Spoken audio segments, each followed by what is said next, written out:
Hello guys, welcome to GS world. मैं शंभू यादव। दोस्तों, आप सभी के बीच लेकर आया हूं आज मैं एक नया टॉपिक। इस टॉपिक का नाम है संविधान सभा की मांग। जैसा कि आप लोग जानते हैं, हम लोग पढ़ रहे हैं इंडियन पॉलिटी, भारतीय राज व्यवस्था। उस भारतीय राज व्यवस्था का पहला अध्याय हम लोग शुरू किए हुए थे, भारत का संवैधानिक विकास। और हम लोगों ने भारत के संवैधानिक विकास को बहुत ही अच्छे तरीक़ों से अध्ययन किया है।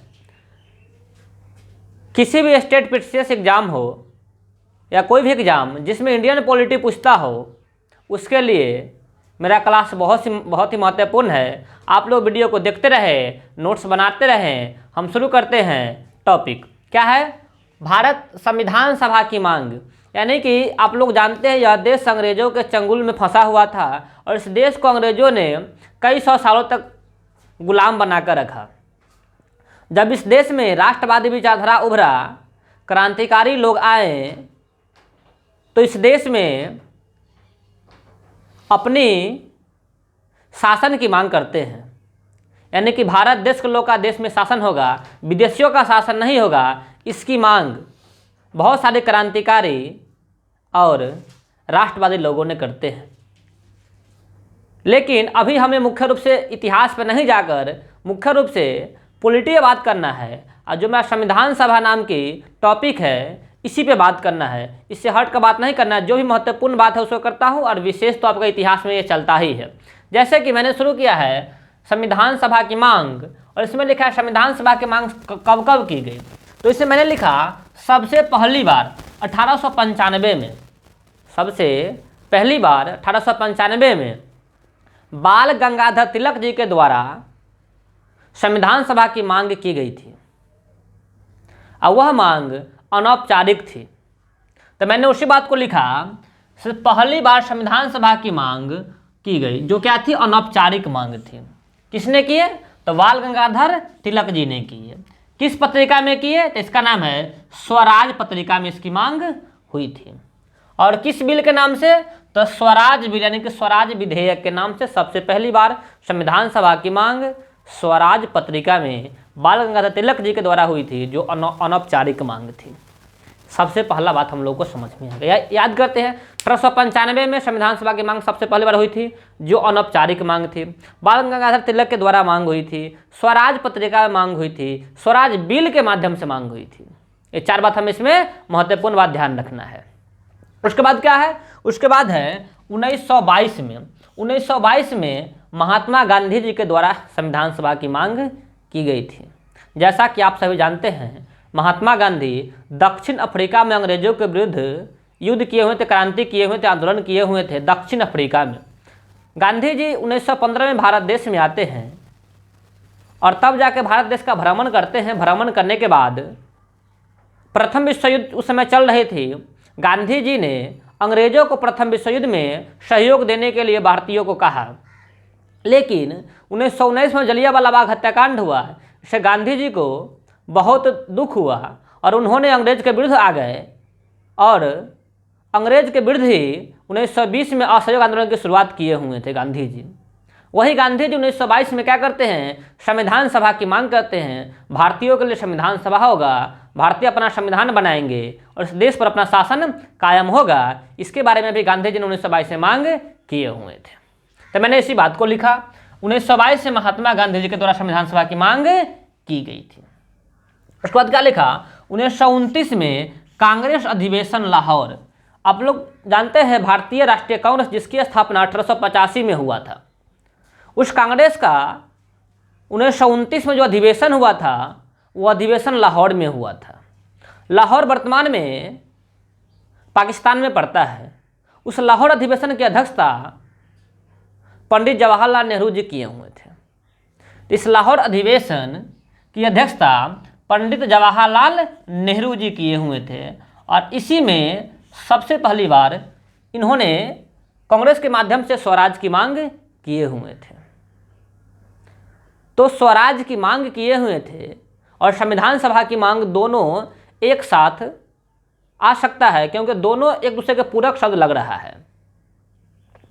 कैसे? स्वराज यानी कि देश में भारतीयों का शासन होगा, स्वराज यानी कि देश के लोगों का शासन होगा। जब देश के लोगों का शासन होगा तो देश के लोग खुद अपना नियम कानून बना लेंगे, यानी कि संविधान सभा की मांग में मैंने इस बात को इसलिए लिख दिया है। उसके बाद अगला है 1934 में एम एन रॉय, मानवेंद्र नाथ रॉय इनका पूरा नाम है, एम एन रॉय मानवेंद्र नाथ रॉय, इन्होंने सबसे पहली बार मांग की थी, ये क्या है, औपचारिक मांग है। यानी कि 1934 में एम एन रॉय जी के द्वारा सबसे पहली बार औपचारिक मांग की गई हुई थी संविधान सभा की। उसके बाद 1940 में, जो 1939 में द्वितीय विश्व युद्ध शुरू होता है, आप लोग इतिहास में पढ़े होंगे या पढ़ेंगे, और 1940 में अंग्रेज ने इस मांग को स्वीकार करता है, ठीक है मैं संविधान सभा का गठन करवाऊंगा, लेकिन द्वितीय विश्व युद्ध समाप्त होने के बाद। तो मैंने उसी बात को लिखा 1940 में अगस्त प्रस्ताव, इसे बोलते हैं अगस्त प्रस्ताव। 1940 में जो प्रस्ताव आया हुआ था उसे बोलते हैं अगस्त प्रस्ताव। और इस अगस्त प्रस्ताव में सबसे पहली बार अंग्रेजों ने संविधान सभा की मांग को स्वीकार किया था। इससे पहले स्वीकार नहीं कर रहा था। सबसे पहली बार 1940 में अगस्त प्रस्ताव में अंग्रेजों ने संविधान सभा की मांग को स्वीकार किया हुआ था। उसके बाद है 1942 में क्रिप्स मिशन भारत देश में आया हुआ था। 1942 में क्रिप्स मिशन भारत देश में आया हुआ था। इस क्रिप्स मिशन में क्या कहा गया हुआ था, कहा गया हुआ था से द्वितीय विश्व युद्ध की समाप्ति के बाद संविधान सभा की स्थापना की जाएगी। यानी कि क्रिप्स मिशन में कहा गया हुआ था जो अभी द्वितीय विश्व युद्ध चल रहा है वह द्वितीय विश्व युद्ध समाप्त हो जाएगा, तो समाप्त हो जाने के बाद इस देश में संविधान सभा की गठन की जाएगी, ऐसा कहा गया 1942 के क्रिप्स मिशन में। लेकिन भारतीयों ने अंग्रेजों की बात विश्वास नहीं किया। यह ऐसा भी कहा हुआ था, प्रथम विश्व युद्ध में भी कहा हुआ था से प्रथम विश्व युद्ध समाप्त हो जाने के बाद भारतीयों को आज़ाद कर दी जाएगी, लेकिन ऐसा नहीं हुआ। तो गांधी जी ने निर्णय लिया से नहीं, प्रथम विश्व युद्ध में इसने ऐसा ही वादा किया था, अभी भी ऐसा वादा कर रहा है, इसके वादे पे कोई वैल्यू करने वाला नहीं है, इसका वादा नहीं होता है। इसलिए गांधी जी ने भी कहा से नहीं, यह एक कंगाल बैंक का चेक है। गांधी जी ने क्या कहा, तो क्रिप्स मिशन को महात्मा गांधी जी ने कहा से दिवालिया बैंकों द्वारा भविष्य की तिथि में भुनाने वाला चेक है। यानी कि यह एक ऐसा चेक है जो उस बैंक का चेक है जो बैंक दिवालिया हो चुका है, और भविष्य में कभी इस चेक को उसमें डालेंगे और भविष्य में कहीं पैसा निकलेगा। यानी कि जो बैंक डूब चुका है उस बैंक का चेक हमें दिया जा रहा है, और जो कहीं भविष्य में उसका भुगतान होगा, ऐसा शब्द किसने कहा, तो महात्मा गांधी जी ने कहे। और कांग्रेस और मुस्लिम लीग, उस समय दो ये बहुत बड़ा पार्टी हुआ करता था, कांग्रेस और मुस्लिम लीग। कांग्रेस की स्थापना 1885 में हुआ था, मुस्लिम लीग का 1906 में हुआ था। तो यह दोनों पार्टी बहुत बड़ा पार्टी था उसमें भारत देश का। लेकिन यह दोनों पार्टी ने क्या किया, क्रिप्स मिशन को अस्वीकार कर दिया। तो मैंने इसी बात को लिखा, कांग्रेस तथा मुस्लिम लीग दोनों के द्वारा क्रिप्स मिशन को अस्वीकार किया गया। यानी कि क्रिप्स मिशन में कहा गया हुआ था से देश आज़ाद, मतलब देश में संविधान सभा गठन किया जाएगा द्वितीय विश्व युद्ध की समाप्ति के बाद। लेकिन इस पे तीन जगह का स्टेटमेंट है। पहला स्टेटमेंट कांग्रेस का, मुस्लिम लीग का और महात्मा गांधी का। कांग्रेस ने अस्वीकार किया, मुस्लिम लीग ने अस्वीकार किया, और महात्मा गांधी ने दिवालिया बैंकों द्वारा भविष्य की तिथि में भुनाने वाला चेक कहा महात्मा गांधी जी ने। उसके बाद है 1946 में वेबल योजना अंग्रेजों ने भारत देश में भेजा। वेबल योजना आया हुआ था 1945 में क्या हुआ था, वेबल योजना। यह वेबल योजना में क्या कहा गया हुआ था, तो सबसे पहला बात मैंने लिखा है से द्वितीय विश्व युद्ध के बाद भारतीयों द्वारा संविधान बनाए जाने तक के लिए एक प्रकार की अंतरिम व्यवस्था बनाए रखना। यानी कि इसमें कहा गया से जब द्वितीय विश्व युद्ध समाप्त हो जाएगा तो द्वितीय विश्व युद्ध के बाद क्या किया जाएगा, तो भारतीय अपना देश के लिए संविधान बनाएंगे, और जब तक संविधान नहीं बन जाता है तब तक इस देश में एक अंतरिम सरकार होगी, एक अंतरिम व्यवस्था होगी जो देश को चलाएगी। यह बात कहा गया वेबल योजना 1945 में। तो इसी बात को मैंने लिखा से द्वितीय विश्व युद्ध के बाद, यानी कि द्वितीय विश्व युद्ध समाप्त हो जाएगा, उसके बाद भारतीयों द्वारा, यानी कि भारत के लोगों के द्वारा ही संविधान बनाए जाने तक, यानी कि जब तक संविधान नहीं बन जाता है तब तक, संविधान बनाए जाने तक के लिए एक प्रकार की अंतरिम व्यवस्था की जाएगी, यानी कि अंतरिम सरकार की व्यवस्था की जाएगी। ध्यान देना है, इसको कांग्रेस और मुस्लिम लीग दोनों ने क्या कर दिया, अस्वीकार कर दिया। यानी 1945 के वेबल योजना को कांग्रेस और मुस्लिम लीग दोनों ने अस्वीकार कर दिया।